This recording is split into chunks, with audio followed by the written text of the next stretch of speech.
अस्सलामुअलैकुम दोस्तों, हमारे चैनल हय्युल मदार पर आपका खैर मक़दम।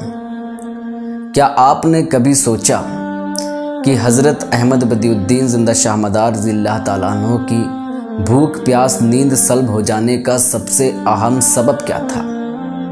मैं अपने बेहतरीन मुताले की बुनियाद पर कह सकता हूँ कि बदियुद्दीन क़ुतबुल मदार ज़िल्लाह ताला अन्हु ज़ाहिरी तालीम मुकम्मल करने के बाद सबसे पहले मशहदुल हुसैन पर हाजिर हुए तो आप रज़ियल्लाहु ताला अन्हु ने उस पत्थर का मुशाहिदा किया जिस पत्थर ने हज़रत हुसैन अलैहिस्सलाम के खून को ही नहीं जज़्ब किया हुआ था, बल्कि करबला में पेश आए सानहे की पूरी तारीख़ उसमें ज़म थी।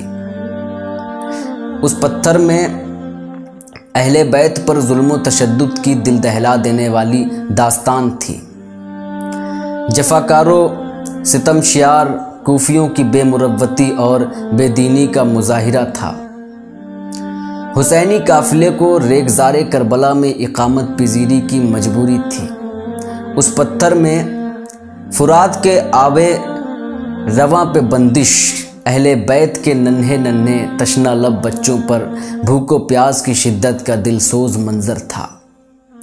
उस पत्थर में बापर्दा बीबियों की बेताबियाँ, तेज़ धूप गर्म हवाएं और गरीबुल वतनी का एहसास दामनगीर था।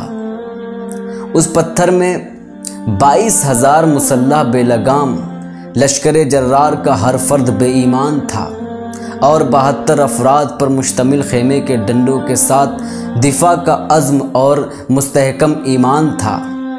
उस पत्थर के खून में हुर की हक पसंदी, कासिम का जज्बे फ़िदाइयत, अब्बास की वफ़ादारी, अली अकबर की शुजाअत, अली असगर की क़ुरबानी, सज्जाद की बीमारी, ज़ैनब की जानिसारी, शहरबानों की गिरिया वज़ारी, खेमों का धू धू कर जलना, मसाइब आलाम में पैदल जंगल जंगल मीलों का सफ़र, जिंदान की स्याही का खौफनाक मंजर।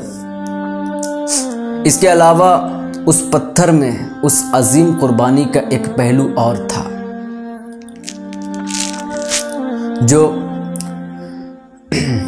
हज़रत इस्माइल अलैहिस्सलाम की आइली कुर्बानी से शुरू होकर हज़रत हुसैन अलैहिस्सलाम की हकीकी कुर्बानी पर इख्तिताम पजीर हुआ, जिसकी ख़बर हुसैन अलैहिस्सलाम के नाना सल्लल्लाहु अलैहि वसल्लम को जिब्रील अलैहिस्सलाम ने बचपन में सुना दी थी, जिससे आपके वालिदैन भी वाकिफ़ थे।